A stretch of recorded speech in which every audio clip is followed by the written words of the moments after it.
ওরাও মুনাফিক। ওরাও কি মুনাফিক? আমরা তাদেরকে সহি মনে করি যাদের আকীদা সহি, আহলুস সুন্নাহ ওয়াল জামাতের আকীদায় বিশ্বাসী এবং খেলাফতের আদর্শে বিশ্বাস করে ইসলামী রাষ্ট্র কায়েম করতে চায়। এর ব্যতিক্রম তাদেরকে আমরা গ্রহণ করতে, হ্যাঁ, ওজর বলে একটা কথা আছে যে খেলাফত প্রতিষ্ঠিত হওয়ার আগে ইসলামী রাজনীতি লাগবে তো অবশ্যই, এটা শরীয়তের উসুল আছে। আর জারুরাতু তাতাকাদ্দারু বিকদরি জারুরা, বিশেষ মুহূর্তে হারাম কাজ হারাম জেনে করা যায়, বিপদে। কখন? বিপদে। আপনি সুন্দরবনে গেছেন হরিণ শিকার করতে, ওখানে যে খাবার দাবার কিচ্ছু নাই, ক্ষুধায় মরে যাবেন, মরা হরিণ একটা গোস্ত খাইছেন, তো ওটাকে কি হালাল মনে করা যায় না হারাম জেনে খেতে হবে?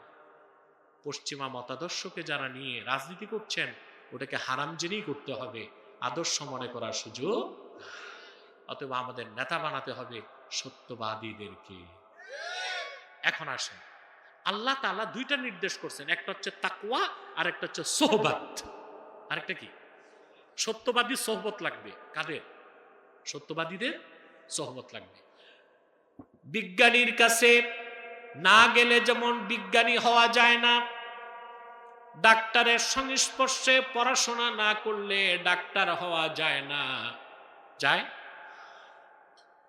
আল্লাহওয়ালা নেককার বুজুর্গের সোহবতে না গেলে আল্লাহওয়ালা মুত্তাকি হওয়া যায় না। সোহবত, ইলমে শরীয়ত শিখতে মাদ্রাসায় যেতে হবে, ওটাও উস্তাদের সোহবত লাগে, লাগে কিনা? কথা বলে। আর ইলমে মারিফত শিখতে সোহবত ওয়াজিব। সোহবত কি? আল্লাহওয়ালা বুজুর্গের সোহবতে যেতেই হবে ইলমে মারিফত শিখতে হলে। সুবহানাল্লাহ। আমি একটা দৃষ্টান্ত দিই আপনাদেরকে কোরআন শরীফ থেকে, কথা বলেন। আমি দ্রুতই বিদায় দিচ্ছি আপনাদের। যে না, তা আর কি করবা, রাত জাগবা? শীতে ঠান্ডায় আমি সব বরফ হয়ে যাচ্ছে, আমি জানি না এত শীত এখানে, খুব শীত। প্রিয় ভাইরা, মুসা আলাইহিস সালাম, বুখারী শরীফের হাদিস কিতাবুল ইলমে এসেছে, মুসা আলাইহিস সালাম একদিন ওয়াজ করতেছেন, বুঝলেন? কথা বলেন। বনি ইসরাইলের এক লোক দাঁড়ায় গেছে, দাঁড়ায় বলল, হাল তা'লামু আহাদান আ'লামা মিনকা? মুসা, তোমার চেয়ে বড় আলেম আল্লাহর জমিনে আছে কিনা তুমি জানো নাকি? তোমার চেয়ে বড় আলেম আছে? মুসা আলাইহিস সালাম বলে ফেলছেন, লা, আমার চেয়ে বড় আলেম আমার জানা মতে। কিন্তু আল্লাহ নারাজ হয়েছে, উনি বিষয়টা আল্লাহর দিকে সুপর্দ করতে পারতেন, যে আল্লাহ ভালো জানেন, ঠিক না? ফাআওহাল্লাহু ইলা মুসা বালা আব্দুনা খাদির, আল্লাহর সঙ্গে সঙ্গে ওহী নাজিল করে বললেন, মুসা, তোমার চেয়ে বড় আলেম আমার এক বান্দা, তার নাম খাদির। খাদির তো বুঝেন নাই, যাকে আপনারা বলেন খিজির, ওনার নামটা কি? খাদির, বিফাতহিল খা ওয়া কাসরিদ দাদ, খাদির। আমরা বলি খিজির, এটা ভুল উচ্চারণ, শুদ্ধ উচ্চারণ কি? খাদির। তো মুসা নবী আল্লাহর কাছে বলছে, আল্লাহ, আমি বনি ইসরায়েলের পয়গম্বর, আমার চেয়ে বেশি কোন ইলমটা তার কাছে আছে, আমি তার কাছে যাব। সুবহানাল্লাহ কইবেন। বিরাট ঘটনা তা তো বলবো না, আমার সাবজেক্টটা বুঝাইতে যতটুকু দরকার ততটুকু বলছি। আল্লাহ তাকে বললেন, ঠিক আছে, তুমি যাও, মাজমাউল বাহরাইন, দুই সমুদ্রের মিলন স্থলে তাকে পাবা, মাছ নিয়ে যাবা, মাছ যেখানে যে সমুদ্রে যাবে ওখানেই খাদিরকে পাবা। তিনি ইউশা হযরত মুসা সঙ্গী করে নিয়ে গেলেন, যাকে সাহিবুল হুদ বলা হয়েছে, মাছওয়ালা, যার কাছে মাছ ছিল। কথা বুঝে না? তো ওনারা হাঁটতে হাঁটতে দুই সমুদ্রের মিলনস্থলে গেছেন, মাছটা চলে গেছে সাগরে। ইউসা ভুলে গেছিলেন, পরে মনে পড়ছে, মুসা নবীকে বলছেন যে মাছটা তো আরো পিছনে চলে গেছে সাগরে, আমার শয়তান ভুলাই দিয়েছিল, বলতে পারিনি। চল, পিছনে আসছেন, দেখেন হযরত খাদির সাদা চাদরে মোড়ায়া দাঁড়ায় আছে। মুসা নবী সালাম দিয়েছেন, সালামের জবাব দিয়ে বলল, মান আনতা, কে তুমি? বলে আমি মুসা। বলে কোন মুসা? বলে মুসা বনি ইসরাইল, বনি ইসরায়েলের মুসা। কয় কি চাও?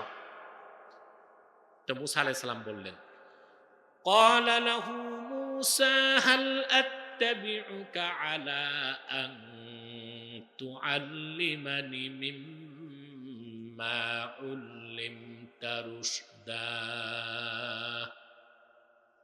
আমি আপনার অনুসারী হতে চাই। আরে মুসলমান, সুবহানাল্লাহ কইবা না? আপনার অনুমতি চাই, আমি আপনাকে অনুসরণ করব। আল্লাহ আপনাকে যে বিশেষ জ্ঞানটা দান করেছেন, ওই এলেমটা আপনি আমাকে শিখাবেন, এই জন্য। ফার্স্ট চান্সে খাদির মুসা নবীর মতো মানুষের প্রস্তাব নাকচ করে দিছে। বললেন না, তুমি পারবা না। قال إنك لن تستطيع معي صبرا। মুসা, আমার কাজে কর্মে তুমি শুধু প্রশ্ন করবা, ধৈর্য ধরতে পারবা না। তো মুসা নবী কমিটমেন্ট করছেন, ওয়াদা করছেন, ঠিক আছে আমি ধৈর্য ধরবো, আপনার নাফরমানি করব না। চলতে চলতে দুইজন নদী পার হবে, একটা নৌকায় উঠেছে, বুঝলেন? তো নৌকাওয়ালা আবার দোনোজনকে চিনছে। বুখারী শরীফের অন্য রাওয়াতে আসছে, বিগার নৌল আর বিগার উজরাত, পয়সা ছাড়া দুই বুজুর্গরে পার করে দিয়েছেন। ওপার যেই হযরত খাদির নৌকার তলা ছাড়া করছে, নৌকার তলা।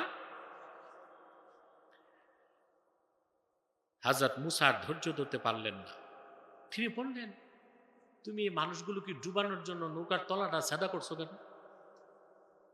লাকাদ জিতা শাইআন ইমরা, যে লোকগুলো আমাদেরকে বিনা পয়সায় নদী পার করে দিছে, এত সম্মান করছে, একরাম করছে, আর তুমি এইরকম অকৃতজ্ঞতা সুলভ কাজ করলা?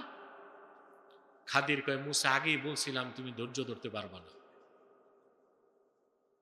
মুসা নবী বলে, ঠিক আছে, লা তুআখিজনি বিমা নাসিতু ওয়ালা তুরহিকনি মিন আমরি উসরা।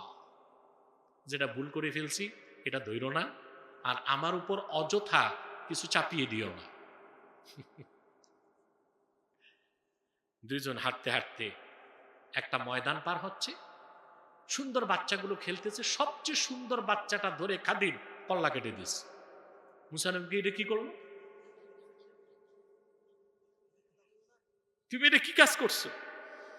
قال أقتلت نفسا زكية بغير نفس لقد جئت شيئا نكرا।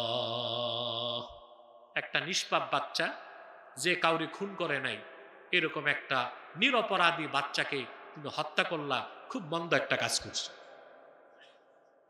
খাদিরকে আমি আগেই বলছিলাম তুমি ধৈর্য, আমি বলি নাই তুমি ধৈর্য ধরতে পারবা না। তা হযরত মুসা ওয়াদা করছেন যে এরপরে যদি আর একটা প্রশ্ন করি তোমার কাজে কর্মে, ফালা তুসাহিবনি, তাহলে আমারে তুমি সোহবত দিও না। সোহবত। এখন কথা ঠিক পাকাপোক্ত। হাঁটতে হাঁটতে তারা এক এলাকায় গেল, বুঝলেন? মুসলিম শরীফের হাদিসে এসছে এলাকাটা ছিল কারিয়াতুল বুখালা, কৃপণদের এলাকা, বুঝলেন? এটাই মিশর ফিলিস্তিন এই বেল্টের মধ্যে, বুঝলেন? তারা যে ক্ষুধা লাগছে, এলাকাবাসীর কাছে বলছে, ভাই আমাদেরকে কিছু খাবার দাবার দাও। কিন্তু কৃপণদের এলাকা তো কোনো খাবার দাবার কিচ্ছু দেয় নাই। তো খাদির দেখলেন একটা ভগ্ন দেয়াল, ভাঙ্গা। মুসা নবীকে কয়, আসো আমার সাথে সহযোগিতা করো। দুজন মিলে ওয়ালটা উঠেছে। এবার মুসা নবী আর ধৈর্য ধরতে পারেনি, বললেন, বুঝলাম না, তুমি আগে নৌকা পার হইলে ফিরি তলা ছাদা করলা, নিষ্পাপ বাচ্চাটারে কল্লা কাটলা, আর যারা খাবার দাবার দিল না, বিনা পয়সায় ওয়াল তুলতে কে বলছে? লাউ শি'তা লাত্তাখাযতা আলাইহি আজরা, তুমি তো চাইলে ওদের কাছ থেকে পারিশ্রমিক নিতে পারতা, ওরা দিল না খাবার দাবার, বিনা পয়সায় তুমি ওদের ওয়াল তুলে দিছো কেন?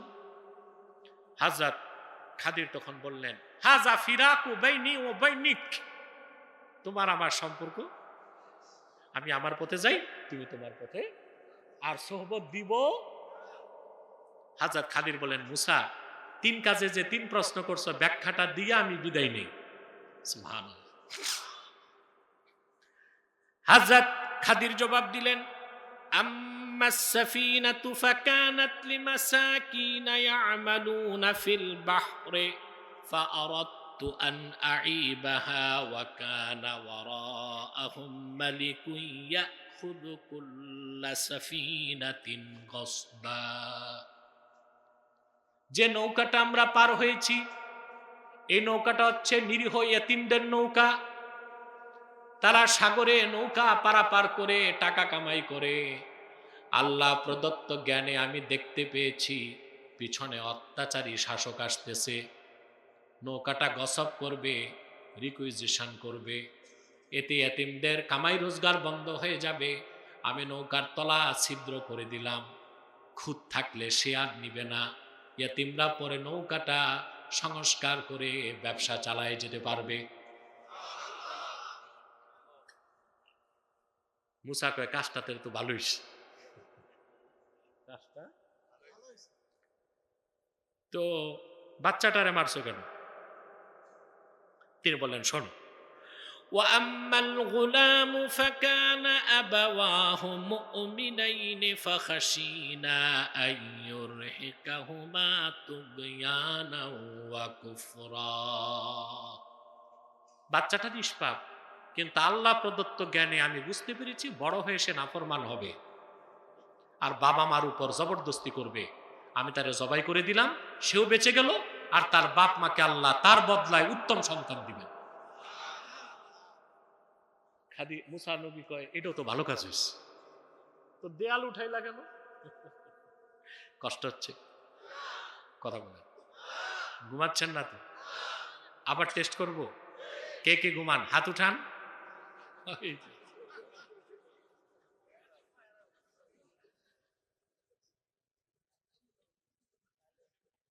আল্লাহ করিম, দেয়ালটা উঠাইছো কেন?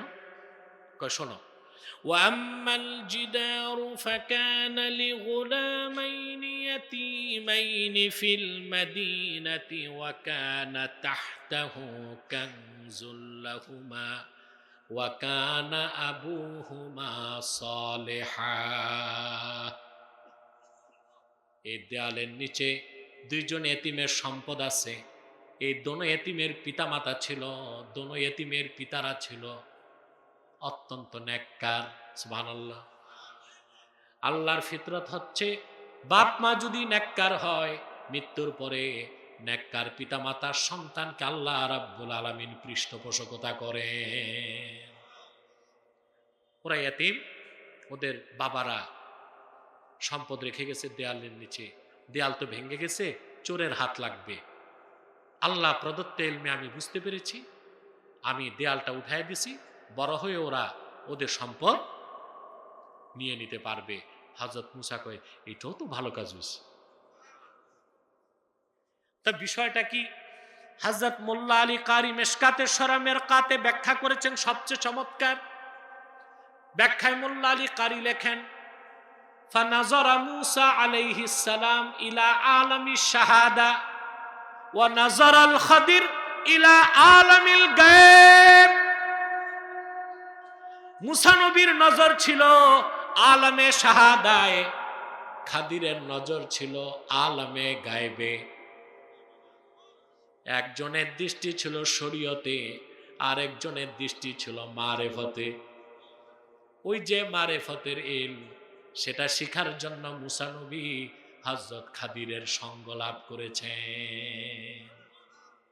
সোহবত লাগবে, কথা বলে না। এবার আপনারা যে শিক্ষাটা নিবেন, আল্লাহ বলেছেন ওয়াকুনু মা'আস সাদিকিন, সত্যবাদীদের সঙ্গী হও।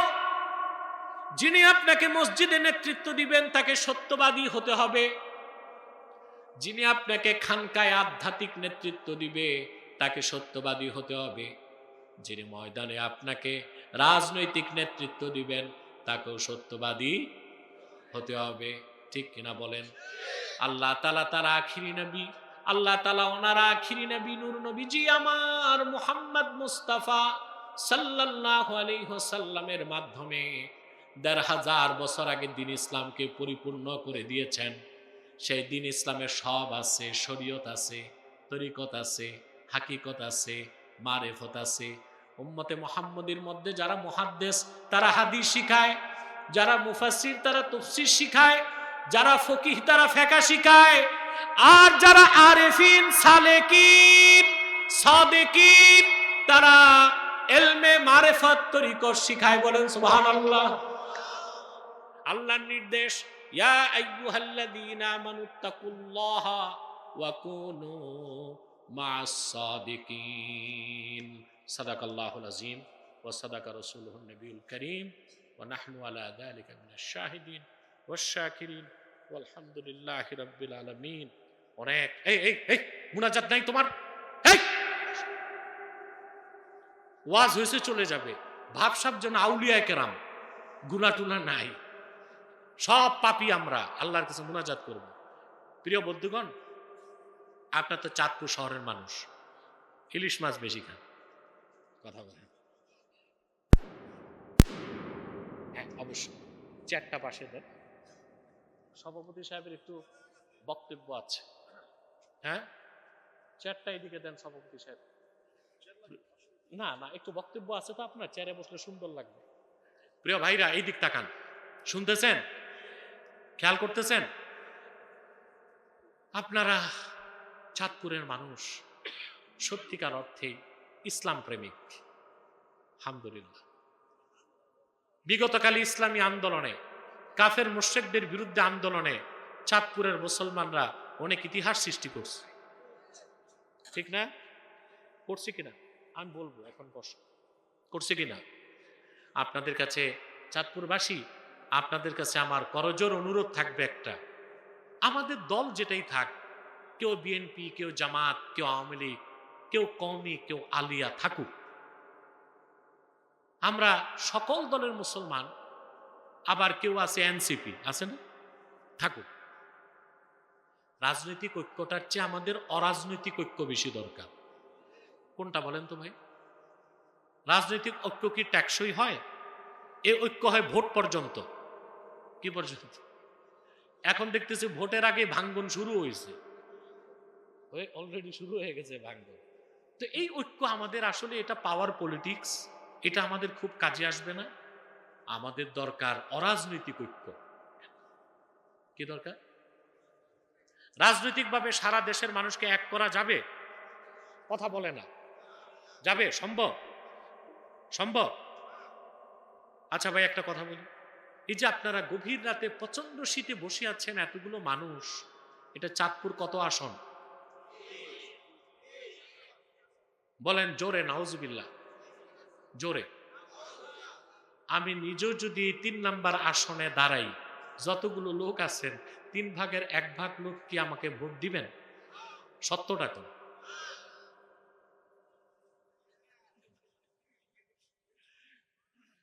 দিবেন। এটাই আমাদের দেশের অনেক পীর সাহেব আর অনেক বক্তা বুঝে নাই, ভাবছে যত লোক সব আমার ভোটার। নির্বাচনে গেলে দেখে জামানত হারাইছে, পাশের আগে বাস। আমি যদি রাজনৈতিকভাবে ডাকতাম, আপনারা আসতেন? দিনের পক্ষে কথা বলবো বলে আসছেন। তাহলে আমাদের ঐক্য কোনটা দরকার, রাজনৈতিক না অরাজনৈতিক? তবে যারা রাজনীতি করবে তাদের তো এলাই লাগবে, ঐক্য লাগবে, তারা করবে। আমরা যারা অরাজনৈতিক, আমরা চাই অরাজনৈতিক ঐক্য। আমাদের ক্ষেত্রটা প্রশস্ত, কথা বুঝে না? 3টা স্বার্থে আমরা এক হয়ে যাব। কটা স্বার্থ? ইসলামের সুমহান স্বার্থ রক্ষায় আমরা ঐক্যবদ্ধ হয়ে যাব। মুসলমানদের মৌলিক দাবিগুলো আদায়ে আমরা এক হয়ে যাব। আর বাংলাদেশের স্বাধীনতা রক্ষায় আমরা এক হয়ে যাব। ইসলাম ও মুসলমানের সবচেয়ে বড় শত্রু বাংলাদেশে কুখ্যাত কাদিয়ানি সম্প্রদায়। নিঃসন্দেহে তারা কাফের এবং অমুসলিম। তাদেরকে যারা কাফের বলবে না, তারাও কাফের। কারণ তারা আল্লাহর আখিরি নবী নূর নবীজি আমার মুহাম্মদ মুস্তাফা সাল্লাল্লাহু আলাইহি সাল্লামকে আল্লাহর শেষ নবী হিসেবে বিশ্বাস করে না।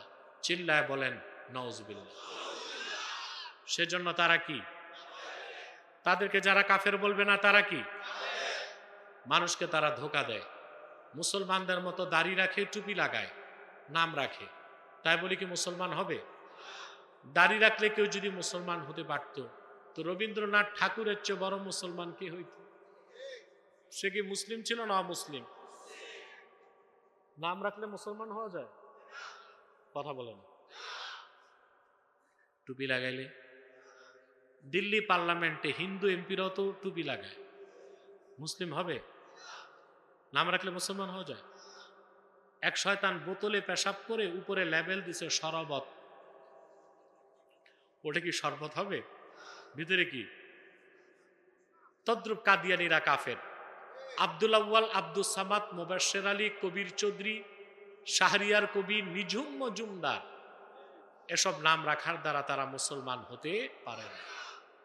ভাইরা আমার, বন্ধুরা আমার, আমার আল্লাহ ও নূর নবীজি আমার মুহাম্মদ মুস্তাফা সাল্লাল্লাহু আলাইহি সাল্লামের ইসলাম ও কোরআনের হাজার হাজার বছর পরে বর্তমান ভারতের কুখ্যাত, পাঞ্জাবের কুখ্যাত, গুরুদাসপুরের কুখ্যাত কাদিয়ানে ইংরেজ আমলে এক শয়তান নিজের নবী দাবি করছে। চিল্লায় বলেন নাউজুবিল্লাহ। শয়তানটার নাম রেখেছিল তার বাপ মির্জা গোলাম আহমদ কাদিয়ানি। সাবধান, তাকে গোলাম আহমদ বলা যাবে না, কারণ গোলাম আহমদ অর্থ আহমদ এর গোলাম। কোন কাফের কোনদিনও গোলাম আহমদ এর গোলাম হতে পারে না। আর কাদিয়ানের কাজ্জাব ছিল শেষ দরজার কুখ্যাত কাফের, ইংরেজদের পা চাটা গোলাম। সে গোলাম আহমদ এর গোলাম ছিল না, সে ছিল কুখ্যাত শয়তানের কুখ্যাত গোলাম। কাদিয়ানের কাজ্জাব, মিথ্যা নবুয়তের দাবিদার মির্জা গোলাম শয়তান কাদিয়ানির উপর গজব এসেছে 1908 সালে। যখন গজব এসেছে, কাদিয়ানের কাজ্জাব, মিথ্যা নবুয়তের দাবিদার মির্জা গোলাম শয়তান কাদিয়ানি 1908 সালে ধ্বংস হয়ে কুখ্যাত জাহান্নামের কুখ্যাত কুকুরে পরিণত হয়েছে। তার অনুসারীরাও ধ্বংস হয়েছে। বর্তমানে কিছু কাদিয়ানি বাংলাদেশে আছে, নাম পরিবর্তন করে করে মিথ্যা পরিচয় দেয়। কখনো নিজেদের পরিচয় দেয় আহমদী জামাত, কখনো বলে আহমদিয়া জামাত, কখনো বলে আহমদী সম্প্রদায়, কখনো বলে আহমদিয়া সম্প্রদায়, কখনো বলে আহমদী মুসলিম জামাত, কখনো বলে আহমদিয়া মুসলিম জামাত। সাবধান, যত কাদিয়ানি ছিল আছে থাকবে, তারা কেউ আহমদী জামাত নয়, আহমদিয়া জামাত নয়, আহমদী সম্প্রদায় নয়, আহমদিয়া সম্প্রদায় নয়, আহমদী মুসলিম জামাত নয়, আহমদিয়া মুসলিম জামাত নয়, তারা শয়তানি জামাত। কুখ্যাত জাহান্নামের কুখ্যাত কুকুরের দল।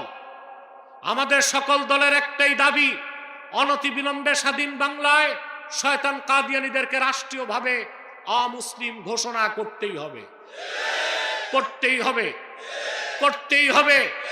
এই দাবি আদায়ে যদি জান ও মাল দেবার ডাক আসে, কারা কারা প্রস্তুত আছেন হাত তুলে দেখা।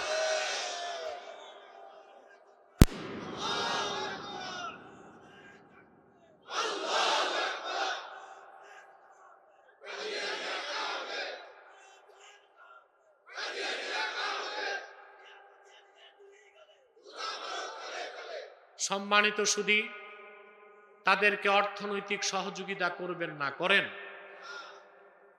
কাদিয়ানীরা বাংলাদেশে 100 আস্তানা তৈরি করে ফেলছে। নাউজুবিল্লাহ বলবেন। আপনাদের চাঁদপুরের হাইমচর এলাকায় একটা আস্তানা করে ফেলছে। নাউজুবিল্লাহ বলবেন। তারা তাদের উপাসনালয়কে মসজিদ বলে, বলেন নাউজুবিল্লাহ। এদেশে হিন্দু, বৌদ্ধ, খ্রিস্টান আছে না? তাদের বিরুদ্ধে আমাদের মিছিল আছে কেন নাই? তারা কি পরিচয় আছে?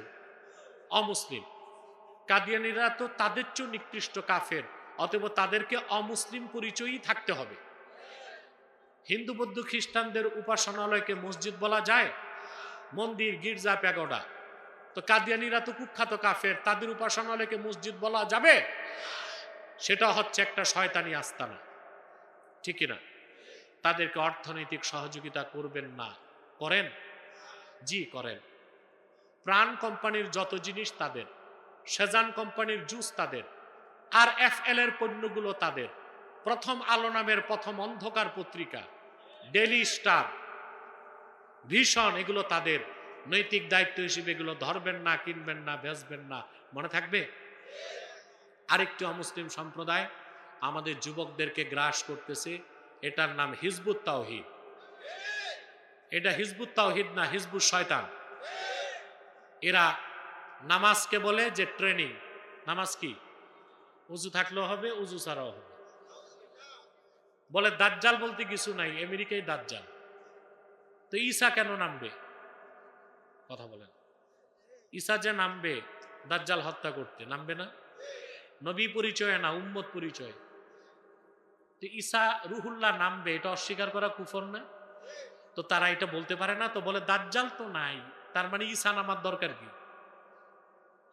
তারপরে তারা বলে থাকে যে নারী আর পুরুষ যদি সম্মত হয়, বিয়ে ছাড়াও ফ্রি মিক্সিং, লিভ টুগেদার হতে পারে। এদের ব্যাপারে সাবধান থাকবে।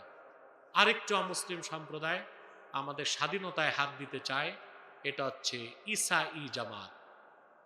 নজরুল্লাহ, ঈসাই জামাত অর্থাৎ খ্রিস্টানদের গোপন মিশনারি। তারা খ্রিস্টান কিন্তু নিজেদেরকে বলে মুসলমান, বলে তারা তাদেরকে বলে ঈসাই মুসলমান। ব্যাখ্যা চাইলে বলে আমরা মুসলমান, তবে ঈসার উম্মত মুসলমান। ঈসার উম্মত মুসলমান না খ্রিস্টান? এরা 1978 সাল থেকে এই পর্যন্ত 2.5 লক্ষ পরিবারকে খ্রিস্টান বানাইছে। এদের ব্যাপারে যদি সতর্ক না হন, এদের সংখ্যা যখন বেড়ে যাবে, তখন বাংলাদেশে ইন্দোনেশিয়ার পূর্ব তিমুর আর সুদানের দারফুরের মতো এরা একটা খ্রিস্টান রাষ্ট্র বানাবার দাবি করতে পারে। সেজন্য এদের বিরুদ্ধে সজাগ থাকতে হবে। পারবেন তো ইনশাল্লাহ? আল্লাহ আমাদেরকে কবুল করুন, আল্লাহ আমাদেরকে মঞ্জুর করুন। আপনাদের সম্মানিত সভাপতি বাহাদুরপুর পীর সাহেব কিছু বলবেন, তারপরই মোনাজাত হয়ে যাবে। মাইকটা কোথায়?